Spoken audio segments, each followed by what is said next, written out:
ಬೆಂಗಳೂರಿನಲ್ಲಿ ಸುಧಾರಣೆ ತರಬೇಕು ಅನ್ನೋ ಉದ್ದೇಶಗಳಿಂದ ಸಮಸ್ಯೆಗಳನ್ನು ಗುರುತಿಸಿ ಒಂದೊಂದೇ ಸಮಸ್ಯೆಗೆ ಪರಿಹಾರ ನೀಡುವಂಥ ಪ್ರಯತ್ನವನ್ನು ಮಾನ್ಯ ಮುಖ್ಯಮಂತ್ರಿಗಳಾದಂಥ ಶ್ರೀ ಡಿ.ಕೆ. ಶಿವಕುಮಾರ್ ಅವರ ನೇತೃತ್ವದಲ್ಲಿ GBA ವತಿಯಿಂದ ನಮ್ಮ ಅಧಿಕಾರಿಗಳು GBA ಮತ್ತು ಟ್ರಾಫಿಕ್ ಪೊಲೀಸು ಸೇರಿ ಸಾಕಷ್ಟು ಸುಧಾರಣೆ ಕ್ರಮಗಳನ್ನು ತರ್ತಾ ಇದ್ದೇವೆ.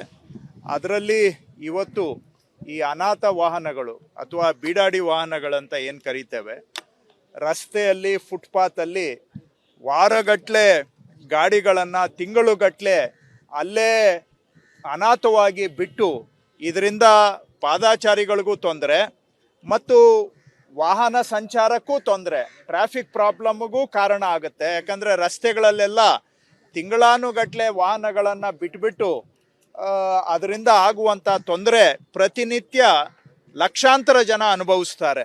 ಸೊ ಜೊತೆಗೆ ಈ ಗುಜರಿ ಗಾಡಿಗಳ ಥರ ಎಲ್ಲಂದರೆ ಅಲ್ಲಿ ಅವುಗಳನ್ನ ಬಿಟ್ಬಿಟ್ಟು ಬೆಂಗಳೂರಿನಲ್ಲಿ ನೋಡೋದಕ್ಕೂ ಒಂಥರ ಅಸಹ್ಯ ವಾತಾವರಣ, ಬೆಂಗಳೂರಿನ ಒಂದು ಲುಕ್ಕನ್ನು ಕೂಡ ಕೆಡಿಸುತ್ತೆ. ಸೊ ಹಾಗಾಗಿ ಇಂಥ ವಾಹನಗಳನ್ನು ಯಾರು ರಸ್ತೆಗಳಲ್ಲಿ ಫುಟ್ಪಾತಲ್ಲಿ ಅನಾಥವಾಗಿ ಬಿಟ್ಬಿಟ್ಟಿದ್ದಾರೆ, ಬೀಡಾಡಿ ವಾಹನಗಳಿದ್ದಾವೆ, ಅಂಥವುಗಳನ್ನು ಗುರುತಿಸಿ ಅವುಗಳನ್ನು ತೆರವು ಮಾಡುವಂಥ ಕಾರ್ಯಾಚರಣೆಯನ್ನು ನಾವು ಆರಂಭ ಮಾಡ್ತಾ ಇದ್ದೇವೆ. ಹೋದ ಶುಕ್ರವಾರ ಇವಕ್ಕೆಲ್ಲ ಕಾನೂನು ಪ್ರಕಾರವಾಗಿ 1 ವಾರ ನೋಟಿಸನ್ನು ನಾವು ಆ ವಾಹನಗಳಿಗೆ ಅಂಟಿಸಿದ್ದೇವೆ. ನೋಟಿಸ್ ಅಂಟಿಸಿ 1 ವಾರ ಕಾದಿದ್ದೇವೆ.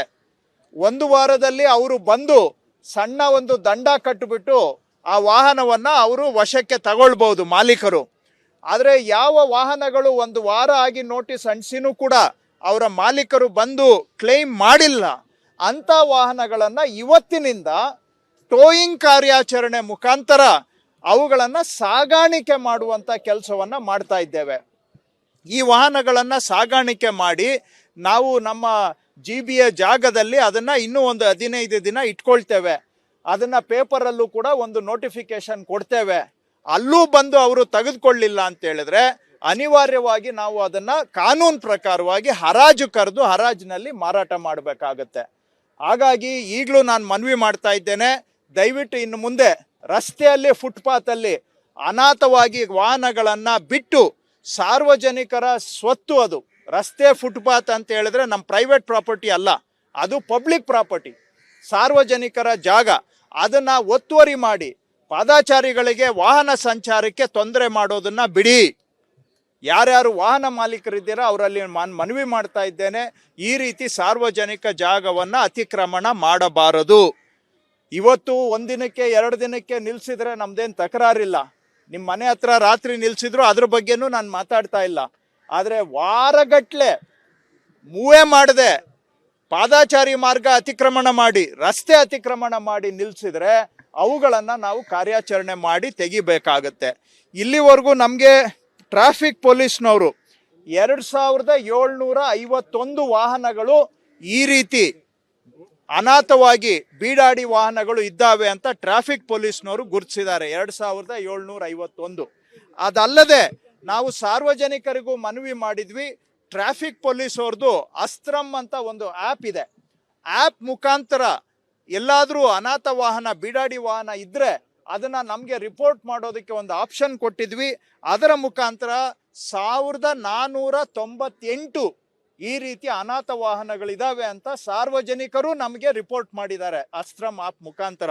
ಎರಡೂ ಸೇರಿಸಿದ್ರೆ ಒಟ್ಟಾರೆ ಇಲ್ಲಿಯವರೆಗೆ ಕಳೆದ ಒಂದು 15 ದಿನಗಳಿಂದ ನಾವು ಇದನ್ನು ಗಮನ ಇಟ್ಟು ಮಾಡ್ತಾ ಇದ್ದೇವೆ. 4249 ಬೀಡಾಡಿ ವಾಹನಗಳು ಇದ್ದಾವೆ ಅಂತ ನಾವು ಗುರುತಿಸಿದ್ದೇವೆ. ಇಷ್ಟೇ ಅಲ್ಲ, ಇನ್ನೂ ಹೆಚ್ಚಿಗೆ ಇರಬಹುದು. ಇವತ್ತು ನಾನು ಸಾರ್ವಜನಿಕರಲ್ಲಿ ಮನವಿ ಮಾಡ್ತಾ ಇದ್ದೇನೆ, ಅಸ್ತ್ರಂ ಟ್ರಾಫಿಕ್ ಪೊಲೀಸ್ನ ಅಸ್ತ್ರಂ ಆ್ಯಪನ್ನು ಮುಖಾಂತರ ತಾವು ಇಂಥ ಅನಾಥ ವಾಹನಗಳನ್ನು ರಿಪೋರ್ಟ್ ಮಾಡಿದರೆ ಅಲ್ಲೂ ಕೂಡ ನಮ್ಮ ಅಧಿಕಾರಿಗಳು ಇನ್ಸ್ಪೆಕ್ಷನ್ ಮಾಡ್ತಾರೆ. ಅದು ಅನಾಥ ವಾಹನ ಅಂತ ಕಂಡು ಬಂದರೆ ಅದಕ್ಕೂ ನೋಟಿಸ್ ಅಂಟಿಸ್ತೀವಿ. ಮುಂದಿನ ದಿನ ಅವುಗಳನ್ನು ತೆರವು ಮಾಡ್ತೇವೆ. ನಾನು ಇದರ ಮುಖಾಂತರ ಸಾರ್ವಜನಿಕರಲ್ಲಿ ಮನವಿ ಮಾಡ್ತಾ ಇದ್ದೇನೆ, ಸಾರ್ವಜನಿಕರ ಸ್ವತ್ತು ರಸ್ತೆ ಮತ್ತು ಫುಟ್ಪಾತ್ ಇದನ್ನು ಗೌರವಿಸೋದನ್ನು ನಾವೆಲ್ಲರೂ ಕೂಡ ಮೈಗೂಡಿಸ್ಕೋಬೇಕು. ಆ ಸಾರ್ವಜನಿಕರ ಆಸ್ತಿಗಳನ್ನು ಅತಿಕ್ರಮಣ ಮಾಡಿದರೆ ನಾವು ಸುಮ್ಮನೆ ಇರೋದಕ್ಕಾಗೋದಿಲ್ಲ. ಇವೆಲ್ಲ ಟ್ರಾಫಿಕ್ ಪೊಲೀಸು ಸಾರ್ವಜನಿಕರು ರಿಪೋರ್ಟ್ ಮಾಡಿರೋದ್ರ ಪೈಕಿ ಇಲ್ಲಿವರೆಗೆ 1034 ವಾಹನಗಳಿಗೆ ನಾವು ಸ್ಟಿಕ್ಕರ್ ಅಂಟಿಸಿದ್ದೀವಿ. ಕಳೆದ ಒಂದು ವಾರದಿಂದ ಸ್ಟಿಕ್ಕರ್ ನೋಟಿಸ್ ಅಂಟಿಸಿದ್ದೇವೆ. ಅದರಲ್ಲಿ 72 ಜನ ಬಂದು ವಾಪಸ್ಸು ವೆಹಿಕಲ್ ತಗೊಂಡಿದ್ದಾರೆ. ಇನ್ನ 1000 ಜನ ತಗೊಂಡಿಲ್ಲ. ಅವ್ರದ್ದು ನಾವು ನೋಟಿಸ್ ಅಂಟಿಸಿ 7 ದಿನ ಅಲ್ಲ, ಒಂದು ಎಕ್ಸ್ಟ್ರಾ 8 ದಿನ ಕೊಟ್ಟು 8 ದಿನದ ನಂತರ ಇವತ್ತು ತೆರವು ಮಾಡುವ ಕಾರ್ಯಾಚರಣೆ ಆರಂಭ ಮಾಡಿದ್ದೇವೆ.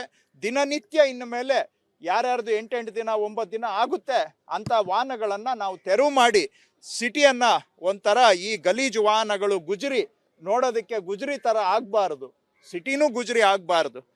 ಅದು ಅವರು ಯಾರಾದರೂ ಗುಜರಿ ಬಿಸ್ನೆಸ್ ಮಾಡೋಂಗಿದ್ರೆ ಅಲ್ಲಿಗೆ ಹೋಗಿ ಕೊಡಿ. ನೀವು ಬೇಡ ಅಂತ ಹೇಳಿದ್ರೆ ಅದನ್ನು ಯಾರಿಗಾದ್ರೂ ಗುಜರಿವರೆಗೆ ಮಾರಾಟ ಮಾಡಿ. ರೋಡ್ ಮೇಲೆ ತಂದು ಬಿಸಾಕ್ಬಿಟ್ಟು ರಸ್ತೆಯನ್ನು ಗುಜರಿ ಮಾಡೋದಕ್ಕೆ ನಾವು ಸುಮ್ಮನೆ ಇರೋದಕ್ಕಾಗೋದಿಲ್ಲ ಈ ರೀತಿ ಮಾಡಿದಾಗ. ಹಾಗಾಗಿ ಇವತ್ತಿಂದ ನಾವು ವಾಹನಗಳನ್ನು ಇಲ್ಲಿಂದ ನಿರ್ಮೂಲನೆ ಮಾಡುವಂತಹ ಕಾರ್ಯಾಚರಣೆಯನ್ನು ಸಾಂಕೇತಿಕವಾಗಿ ಇವತ್ತು ಚಾಲನೆ ಕೊಟ್ಟಿದ್ದೇವೆ. ಇದನ್ನು GB ಅಧಿಕಾರಿಗಳು ಮತ್ತು ಟ್ರಾಫಿಕ್ ಪೊಲೀಸ್ನವರ ಸಹಯೋಗದಲ್ಲಿ ಇದನ್ನು ಮುಂದುವರಿಸ್ತೇವೆ.